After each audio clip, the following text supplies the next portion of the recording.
네, 반갑습니다. 오늘은 구조 1차 시 수업 진행하겠습니다. 사장 평가 조사의 절차, 여기서 5번째, 이용 가능한 자료 측정 도구 설정에 관한 것입니다. 선정된 변수에 따라서 그것들을 실제로 측정하기 위한 자료와 측정 도구가 있는지를 검토합니다. 그래서 기존에 사용했던 측정 도구가 있다면 이것을 사용할 수 있는지를 검토해 보는 것이 이용 가능한 자료 측정 도구 설정이 되겠고요. 6번째는 새로운 측정 도구의 개발입니다. 그래서 선정한 변수를 측정하기 위해서 기존의 측정 도구를 사용할 수 없다면 새로운 측정 도구를 개발해야 합니다. 측정 도구의 개발은 기존에 있던 측정 도구를 수정하거나 또 새로운 측정 도구를 만드는 과정으로 이루어집니다. 새로운 측정 도구는 특히 신뢰도와 타당도가 높은 측정 도구가 될 수 있도록 개발해야 합니다. 7번째, 적절한 조사 설계 형태 선정되겠습니다. 조사 설계는 다른 조사처럼 다양한 조사 설계 중 어떤 특정한 설계 형태를 택할 것인지 결정해야 합니다. 평가 조사 설계는 기본적으로는 일반 조사 설계와 다른 점이 없지만 평가 조사에서 사용되는 특별한 조사 설계는 공공회계, 비용 편입 분석, 그리고 비용 효과 분석 등이 있습니다. 이때 공공회계는 소셜 어디트라고 해서 투입된 자원이 원래 의도한 수혜자에게까지 원활하게 잘 전달되었는지를 그 과정을 추적하는 것이 공공회계가 되겠고요. 비용 편익 분석, 비용 편익은 코스트 베네핏이라고 하는데요. 프로그램에 투입된 비용과 산출된 급여를 비교해서 프로그램의 효과성을 측정하는 기준으로 이것을 이용하는 분석 방법입니다. 효과성 측정입니다. 네, 그리고 뒤에 비용 효과 분석이죠. 앞에는 비용 편익 분석이었고요. 지금 비용 효과 분석. 코스트 이펙티브니스인데 이것은 지출된 비용과 프로그램 효과를 비교하는 거죠. 그래서 지출된 비용, 나간 만큼 효과가 있느냐. 요 가성비를 따져보는 거라고 생각하시면 좋겠습니다. 자, 8번째 조사의 수행되겠습니다. 실제로 자료를 수집하는 조사 활동을 수행하는 것입니다. 그래서 평가 조사는 일반 조사와는 달리 조사 수행 과정에서 프로그램 관련자와의 관계나 역할에 있어서 갈등이 있을 수도 있겠죠. 그래서 계속적인 이해와 협조 체계를 유지해야 하는 것이 조사의 수행이라고 보시면 되겠고요. 9번째, 결과 분석 및 해석입니다. 그래서 실제적인 조사 활동을 통해서 수집된 자료를 통계 절차를 이용하고 분석하고 그 결과가 무엇을 의미하는지를 또 명확히 해석하고 하는 데 있겠죠. 그래서 통계적 지식이 없어도 조사 결과를 통계 전문가에게 의뢰해서 분석, 해석할 수는 있지만 통계적 지식을 갖추면 보다 융통성 있게 자료를 분석할 수 있겠죠. 그래서 이제 그 융통성 있게 자료를 분석하고 그 의미를 조사의 목적에 맞게 잘 해석할 수 있는 장점이 있습니다. 다음 10번째입니다. 결과 보고 및 실제적 활용인데요. 평가 조사는 통계적 차이, 그러니까 통계적 지식이 없는 사람도 이해할 수 있을 정도로 소수 보고되어야 하고요. 그리고 보고서는 일반 조사 보고서 양식에 따라 보고될 수도 있지만 그것이 공개적으로 출판되는 경우가 아닌 때에는 보다 일반적인 언어로 조사 보고자의 재량에 따라서 적절한 양식을 선택할 수 있어요. 보고서에는 프로그램 평가와 관련한 건의사항 등이 반드시 포함되어야 합니다. 보고서의 실제적인 활용은 조사의 목적과 관련되어 있어서 평가조사 의뢰자의 의도에 따라서 사용되어야 한다는 것이겠죠. 네, 다음 14장 질적 조사 연구입니다. 컨텐츠 보시면요. 1.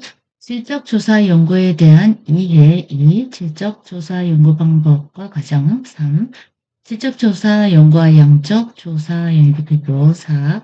질적 조사 연구에 대한 논쟁 보시겠습니다.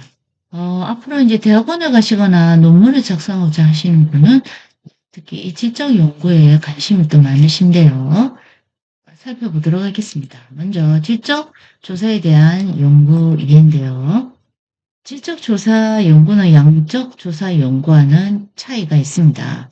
질적 조사 연구 방법이란 사회문화 현상과 관련된 내부자의 목소리나 사회적 행위자의 관점, 하나의 현상이 발생하는 총체적인 맥락 속에서 그 현상을 파악하려고 하는 연구 방법입니다. 질적조사 연구 방법은 19세기 말 문화인류학 중에서 문화기술학의 영향에서 비롯되었고요. 제2차 세계대전 말에 시카고 사회학과 중심 심층 관찰을 기반으로 둔 풍부한 질적조사 연구가 이루어졌어요. 질적조사 연구에 대해서 설명하기 위해서는 과학적 인식 방법의 패러다임을 먼저 소개해야 합니다. 실증주의라는 전통적인 과학적 패러다임에 반발해서 질적조사 연구의 방법론적 논리가 성립되었기 때문이죠. 그래서 넓은 의미에서 실증주의는 곧 과학적 방법을 뜻합니다. 경험을 중시하는 모든 과학적 방법은 실증주의적 성격을 띈다 해도 무방하죠. 실증주의는 현재까지도 자연과학뿐만 아니라 사회과학에서 지배적인 위치를 차지하고 있는 현실입니다.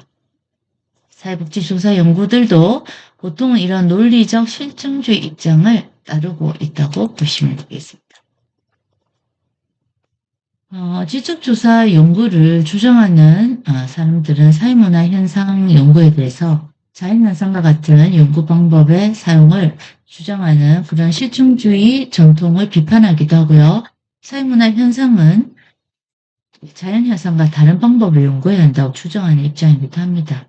이와 같은 방법론적 이원론의 관점에서 보면 사회문화 현상 연구는 사람들의 사회적 행위를 연구하는 것인데 주로 연구 대상인 사회적 행위에 담긴 인간의 행위 동기나 목적은 자연현상과는 다르다는 것으로 발표하고 있습니다.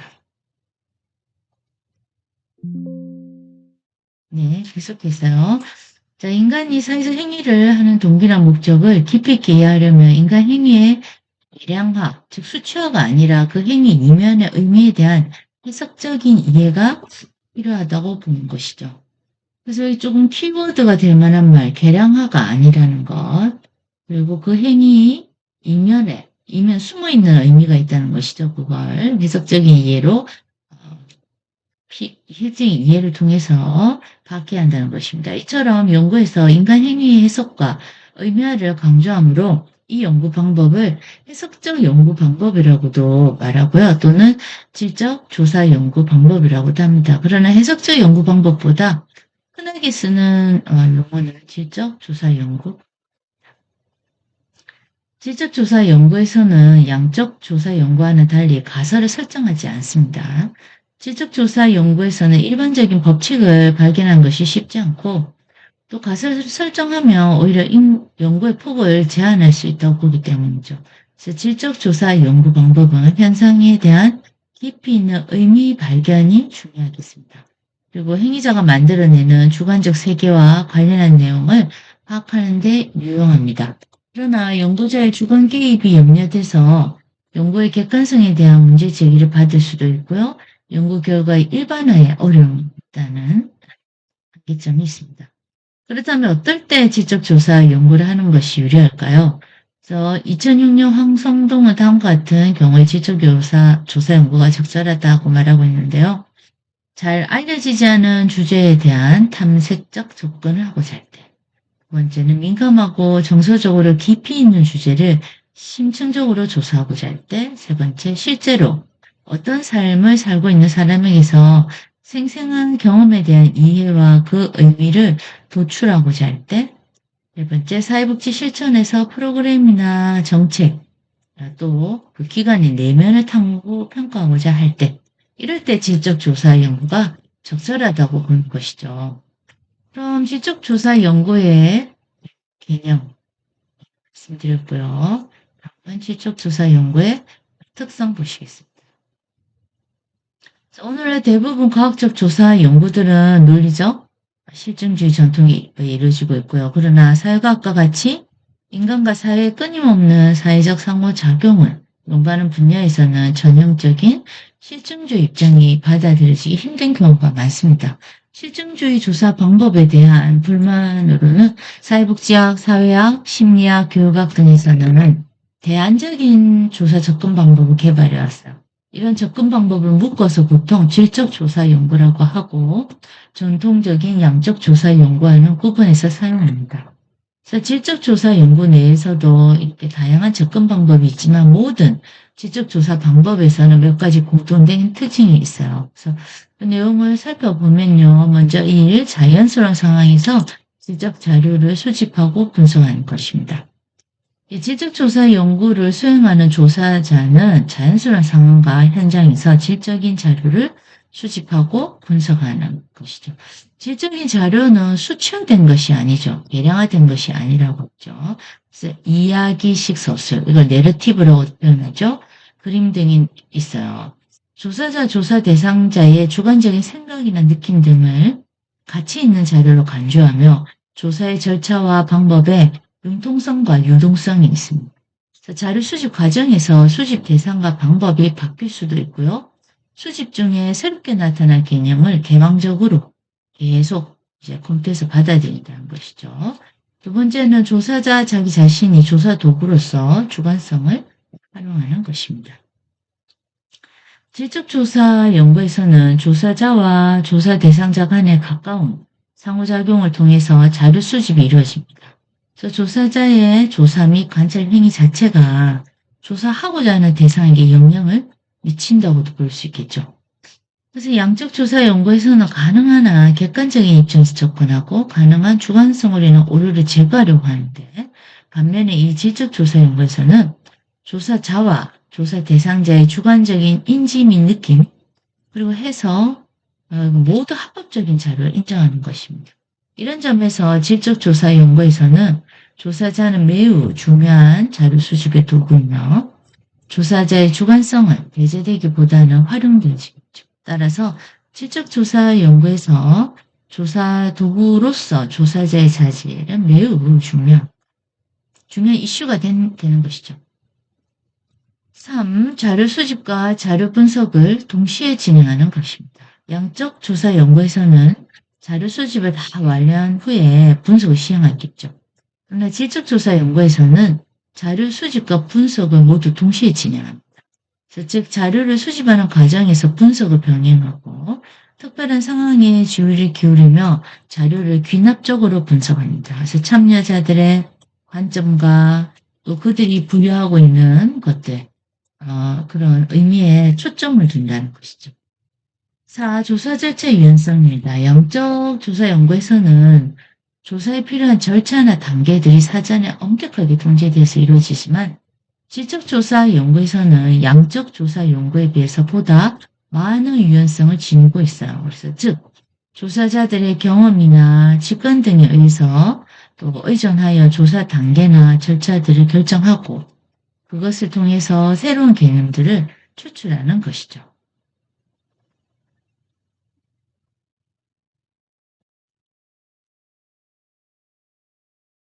네, 5.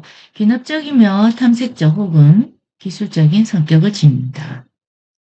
그래서 질적조사 연구는 현실에서 일어나는 경험적 자료를 수집해서 해석하는 것이고요. 그것을 근거로 해서 어떤 잠정적 이론에 도달하는 귀납적 방법을 이용하고 있습니다. 따라서 이 질적조사 연구의 시작 단계에서는 광범위한 자료들이 수집이 됩니다.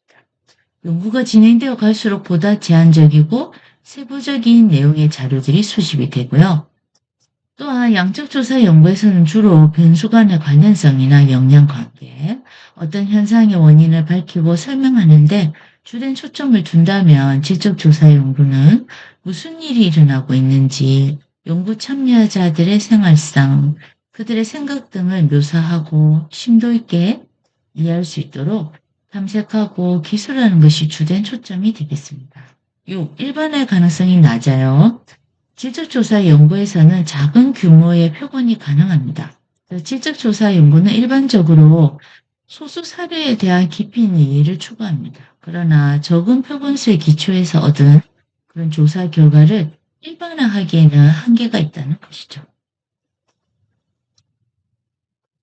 다음으로는 질적조사 연구의 유형인데요. 질적조사 연구 방법의 유형은 다양한 형태로 나타납니다. 여기서 가장 보편적으로 활용하는 내러티브 연구, 현상학적 연구, 근거이론 연구, 문화기술지 연구, 사례 연구의 한정에서 간략히 살펴볼까요? 먼저 내러티브 연구가 되겠습니다. 그래서 이 내러티브 연구는 많은 형식을 가지고 있고요. 다양한 분석적 방법을 사용하고 있어요. 여러 다른 사회과학과 인문과학 분야의 뿌리를 두고 있죠. 그래서 내러티브나 어떤 텍스트나 담론에 부여된 용어일 수도 있고요. 아니면 개인이 진술한 이야기에 특정하게 초점을 맞추면서 특정 지적 조사 연구 조건의 맥락 안에서 사용되는 텍스트일 수도 있습니다. 내러티브는 방법이 될 수도 있고 연관 현상일 수도 있습니다. 그래서 방법으로서 내러티브는 개인이 자신의 삶에 대한 어떤 이야기, 스토리텔링을 갖고 있는 것이죠. 이것을 표현된 경험을 가지고 시작을 하는 것입니다. 일단. 그래서 저자들은 이 삶에 대해 표현된 이야기를 분석하고 이해하기 위한 방법을 제공해 왔습니다. 이 내러티브 연구에 대해서 첫 번째 접근은 저자들이 사용한 분석 전략을 가지고 내러티브 연구의 유형을 구분하는 것입니다. 그래서 폴킹혼이라는 분은 이런 접근을 취하면서 이야기 전반 주제에 대한 기술이나 이야기 유형에 대한 분류를 창출해내기 위해서 생각하는 패러다임을 내러티브에 대한 분석과 연구자가 사건이나 사고에 대한 기술을 수집하고 나서 구조를 활용하여 그것들을 하나의 이야기를 형성하는 이 내러티브 분석을 구분한 것이죠. 그래서 두 번째 접근은 내러티브 이제 연구 실천에서 발견되는 형식의 다양성을 강조하는 것인데요. 전기 연구는 이 연구자가 다른 사람 인생 경험에 대해서 기록하고 글을 쓰는 내러티브 연구의 한 유형이 되겠습니다. 자서전 보셨죠? 그 연구 대상의 개인들이 기록하고 조술하게 됩니다. 그래서 생애사는 사적인 경험 이야기가 이런 단일한 혹은 복합적인 에피소드나 사적인 상황 또는 민속에서 발견되는 개인의 사적 경험에 대한 내러티브 연구임과 동시에 개인의 전체적인 인생을 그리는 것이죠. 그래서 구술사는 한 사람 혹은 여러 사람으로부터 사건과 그것의 원인 및 영향에 대한 개인적인 반성을 모으는 것으로 구성이 된다고 보시겠습니다. 내러티브 연구는 교실에 있는 교사와 아동 혹은 조직에 대해서 진술된 이야기와 같은 구체적인 맥락적 초점을 가질 수도 있습니다. 내러티브는 이론적인 어떤 렌즈나 관점에서 이렇게 이끌릴 수도 있지만 그 렌즈가 자전적 어떤 진술을 사용해서 옹호하기도 하죠. 여성의 이야기를 보호하기도 하고 또 중남미 사람들을 옹호하기도 하고 또 페미니스트 렌즈를 사용할 수도 있고 그러면 여성의 목소리가 어떻게 억제되었는지 설명할 수 있겠죠. 그래서 얼마나 복합적이며 모순되어 있는지 보여주는 렌즈일 수 있다는 것입니다. 다음은 현상학적 연구입니다. 이 경험의 본질이나 어떤 현상에 대한 사람들의 주관적인 경험의 의미를 탐구하는 조사가 되겠습니다. 그래서 연구자는 연구 과정 중에 최대한 편견이 없이 관찰자가 되기 위해서 현상에 대한 연구자가 자신의 선입견을 배제하는 방법, 그래서 판단 중지라고도 합니다. 자, 현상학의 기본적 목적은 현상에 대한 개인의 경험을 보편적 본질에 대한 기술, 즉 사물의 자연적 특성을 포착하는 이런 것으로 축소하게 되는데 이런 목적을 달성하기 위해서는 실적조사 연구자들은 현상을 확인합니다. 이 인간 경험은 불면증, 남겨지는 것, 분노, 애도 등과 같은 현상이 될 수도 있어요. 이어서 연구자들은 현상을 경험한 사람들로부터 자료를 수집하고 모든 개인에게 나타나는 경험의 본질에 대한 복합적인 기술을 전개하게 됩니다. 그래서 현상학은 강력한 철학적 요소를 가지고 있어요. 그것은 독일의 수학자인 에드문드 후설과 그의 관점을 확장시킨 하이데거, 사르트르, 메를로모디 등의 저작의 뿌리를 다두고 있어요. 그래서 현상학은 사회과학과 의학, 특히 사회학, 간호학과, 의학, 교육학 등에서 인기가 높습니다. 네, 다음은 근거 이론 되겠습니다. 다른 말로는 현실 기반 이론이라고 하고요. 영어로는 grounded theory입니다. 1967년 사회학자인 글레이저와 스트라우스가 발전시킨 이론입니다. 이 두 사람은 그 이전에 많은 사회과학적 연구에서 가설의 검증을 지나치게 강조해요. 강조한 나머지 경험적 자료를 토대로 이론을 도출하는 행위를 간과였다 주장하고 있습니다. 앞서 얘기들은 이 가설의 검증을 거치는 걸 연역법이라 할 수 있고요. 그 경험적 자료를 토대로 이론을 도출하는 행위는 귀납법이라고 할 수 있겠습니다. 이들은 이미 존재하는 이론적인 개념의 틀이나 선험적인 이런 과정을 사용하기보다는 지속적인 자료 수집과 분석을 토대로 해서 경험적 자료에 근거한 이론과 개념, 가설을 찾고자 합니다. 근거 이론의 목적은 이 귀납적 방법에 입각해서 경험적 자료에 충실한 이론을 개발하는 것입니다. 그래서 귀납적 관찰을 통해서 어떤 패턴을 발견해내서 그 패턴에 기초한 개념과 임시 가설을 발전시켜 나갑니다.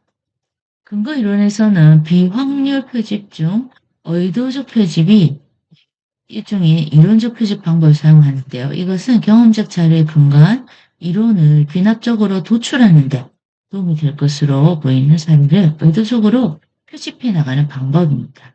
이론적 표집의 특징은 이론적 화화 상태에 이를 때까지 유사한 사례를 계속해서 표본으로 선정하여 자료 수집과 분석을 되풀이하는 것이죠. 이렇게 새로운 사실이 더 이상 발견되지 않는 시점, 이것을 이론적 포화 상태, 더 이상 나올 게 없는 거죠. 근거 이론의 절차를 살펴보면 또 다음과 같습니다. 먼저 새로운 설명을 요하거나 기존의 설명으로는 부족한 어떤 현상에 대해서 이론을 개발하기 위해서 조사 문제를 선정합니다. 두 번째, 이론 개발에 도움을 줄 수 있는 사람이나 설명하려고 하는 현상을 경험했거나 경험하고 있는 바로 사람을 표본으로 선정합니다. 세 번째, 표본으로 선정한 사람들과 면접을 통해서 자료를 수집합니다. 유사한 사례를 경험한 사람을 추가로 면접하면서 앞서 수집한 자료 분석 결과에서 새로운 사실이 더 이상 나오지 않을 때까지, 포화 상태가 될 때까지 지속적으로 비교합니다. 네 번째는 3단계 체계적 코딩이 들어가는데요. 이게 개방 코딩, 추 코딩, 선택 코딩이 있어요. 이것을 수행해야 합니다. 그래서 근거 이론에서는 이 코딩을 부호화라고도 하고요. 자료를 데이터라고 합니다. 이것을 분해하고 개념화하며 이론을 생성하기 위해서 개념들을 통합하는 분석 과정을 말합니다. 다섯 번째는 코딩 단계에서 분류한 개념을 연결하여 논리적 가설이나 이론을 비로소 제시하게 되는 것이죠. 그래서 질적조사 연구가 처음에 양적조사 연구보다 쉽다고 생각해서 논문을 쓸 때 질적조사 연구로 들어갔다가 이게 너무 어렵다 보니까 다시 양적 연구로 돌아온 분들 꽤 많이 있으십니다. 그래서 쉽지 않습니다. 다음 이 근거 문화기술지 들어가기 전에요. 이 코딩에서 3단계 체계적 코딩인데 개방 코딩, 추 코딩, 선택 코딩을 좀 보겠습니다. 그래서 개방 코딩은 연구자가 인터뷰하고 관찰하고 각종 문서 등의 자료를 바탕으로 해서 밝히고자 하는 어떤 현상에 대해서 최초로 범주화하는 과정을 말합니다.